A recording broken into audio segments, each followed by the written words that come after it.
আসসালামু আলাইকুম প্রিয় ফুটবল ফ্যান্স। এই তীব্র গরমের মধ্যেও আরও একটা রাত আমাদেরকে জাগতে হবে চ্যাম্পিয়ন্স লিগের উত্তেজনার জন্য। হ্যাঁ, ঠিকই ধরেছেন, রিয়াল বনাম বায়ার্নের মধ্যকার ম্যাচটার কথাই বলছিলাম। আজকের এই ভিডিওতে বায়ার্ন বনাম রিয়ালের মধ্যকার এই ম্যাচটার সংক্ষিপ্ত একটা ম্যাচ প্রিভিউ করব। বিস্তারিত সকল আপডেট বা তথ্য ম্যাচ পূর্ববর্তী সময় জানিয়ে দেওয়ার চেষ্টা করব।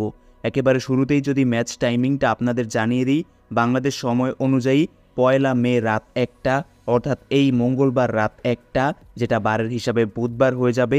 এই সময়ে ম্যাচটা অনুষ্ঠিত হবে। আপনি ধরে রাখতে পারেন যে 30শে এপ্রিল রাত 1টা তারিখের হিসাবে 1 মে হয়ে যাবে, আর এই সময়েই ম্যাচটা অনুষ্ঠিত হতে যাচ্ছে। এরপর যদি লাইভ টেলিকাস্টের কথা জানিয়ে দিই, যেহেতু চ্যাম্পিয়ন্স লিগের ম্যাচ, আর তাই সনি পিকচার্স নেটওয়ার্কের যে কোনো একটা চ্যানেল, সনি 10-2, 10-3, 10-1, এই টাইপ অফ চ্যানেলে চোখ রাখলে আপনি ইজিলি ম্যাচটা দেখতে পারবেন। আর না পারলে সবসময়ের মতোই নানান অফিসিয়াল অ্যাপস, ওয়েবসাইট, এগুলোতেও দেখা যাবে। টফি অ্যাপসেও কিন্তু চ্যাম্পিয়ন্স লিগের খেলাগুলো সরাসরি দেখানো হয়। এরপর যদি প্রেডিক্টেড লাইন আপে চলে আসি, বায়ার্ন মিউনিখ দলটাকে দিয়েই শুরু করছি। বায়ার্নের গোলবারের নিচে ম্যানুয়েল নুয়ার, ডিফেন্সে কিম, এরিক ডায়ার এবং আলফানসো ডেভিস থাকতে পারেন। মিডফিল্ডে লিওন গোরেৎস্কা, পাভলোভিচ এবং থমাস মুলার। এরপর ফরওয়ার্ড লাইন আপে জামাল মুসিয়ালা, সার্জি গ্যানাব্রি এবং হ্যারি কেইন, এই তিনজন থাকবেন। আর রিয়ালের শুরুর একাদশটা এমন হতে পারে যে গোলকিপিং পজিশনে লুনিন, ডিফেন্সে লুকাস ভাস্কুয়েস, অ্যান্টনি রুডিগার, অগেরিয়া চুয়েমেনি এবং ফোরল্যান্ড মেন্ডি থাকবেন। মিডফিল্ডে ফেডেরিকো ভালভার্দে, এডুয়ার্ডো কামাভিঙ্গা এবং টনি ক্রুস, এই তিনজনকে দেখা যেতে পারে। আর স্ট্রাইকিং এন্ডে জুড বেলিংহাম, রদ্রিগো এবং ভিনিসিয়াস জুনিয়র, এটাই হতে পারে রিয়াল মাদ্রিদের পসিবল 11। অর্থাৎ বুঝতেই পারছেন, দুই দলেই তারকার ছড়াছড়ি, একেবারে হাড্ডাহাড্ডি হাই ভোল্টেজ একটা ম্যাচ কিন্তু আমরা উপভোগ করব। এরপর যদি কার্লো আনচেলত্তি এবং টমাস টুখেল ফ্যাক্টরটা ব্যাখ্যা করি, রিয়াল মাদ্রিদ এবং বায়ার্ন মিউনিখের কোচ তারা কার্লো আনচেলত্তির ক্ষেত্রে রিয়ালের হয়ে আরও একটা চ্যাম্পিয়ন্স লিগ জয়ের মিশন, আর অন্যদিকে বায়ার্নের জন্য একটাই লক্ষ্য হতে পারে, আর সেই লক্ষ্যটা হচ্ছে এই সিজনে তারা বুন্দেসলিগা কিংবা ডিএফপি পোকাল কোনো শিরোপাই জিতেনি, আর যে তার সম্ভাবনাও নেই, ছিটকে গিয়েছে।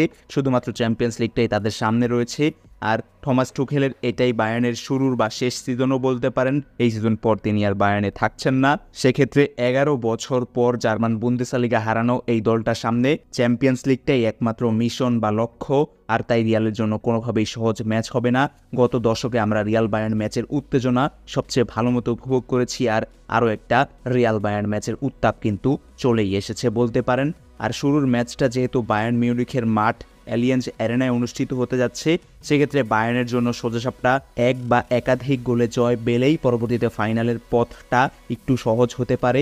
রিয়াল মাদ্রিদ কিন্তু সেকেন্ড লেগে নিজেদের ঘরের মাঠে বায়ার্নের এগেনস্টে খেলবে, আর তাই ম্যাচে কিছুটা হলেও রিয়াল মাদ্রিদই ফেভারিট। তবুও বায়ার্ন যদি ফার্স্ট লেগে নিজেদের ঘরের মাঠে কাজটা ভালোভাবে সারতে পারে, সেক্ষেত্রে রিয়ালের উপর চাপ প্রয়োগ করা যাবে।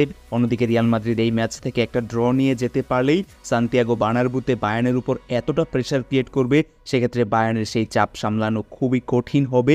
রিয়ালের সম্ভাবনাই বেশি দেখছি। আর যাওয়ার আগে যদি এই দুই দলের হেড টু হেড পরিসংখ্যান আপনাদেরকে জানিয়ে যাই, এখন পর্যন্ত রিয়াল বায়ার্ন এই উত্তেজনাকর ক্লাসিকো ম্যাচ আমরা 26 বার উপভোগ করেছি, যার মধ্যে রিয়াল মাদ্রিদ 12টা ম্যাচে জয় পেয়েছে, 11টা ম্যাচে বায়ার্ন মিউনিখ জয় পেয়েছে, আর 3টা ম্যাচ ড্র হয়েছে। অর্থাৎ বুঝতেই পারছেন, হিস্টোরি বা হেড টু হেড ম্যাচ রেজাল্টও আসলে কোনো দলের পক্ষেই একপাক্ষিকভাবে সাপোর্ট বা সমর্থন করছে না। আর তাই বুঝতেই পারছেন, খুবই ক্লাসিক হাড্ডাহাড্ডি একটা চ্যাম্পিয়ন্স লিগ সেমিফাইনাল ব্যাটল আমরা দেখতে যাচ্ছি। ওই যে বললাম না, গরমের রাতের মধ্যে আরও গরম উপভোগ করার সাথে ম্যাচটাও আমাদেরকে দেখতে হবে। আর তাই এই ম্যাচটা আপনি নিশ্চয়ই একজন ফুটবল ভক্ত হিসেবে মিস করবেন না। কোন দলের জয়ের সম্ভাবনা বেশি, কিংবা আপনি কাকে ফাইনালে এক পা দিয়ে ফেলতে এই ম্যাচেই দেখছেন, সেটা কমেন্ট বক্সে ঝটফট লিখে ফেলতে পারেন। ধন্যবাদ সবাইকে।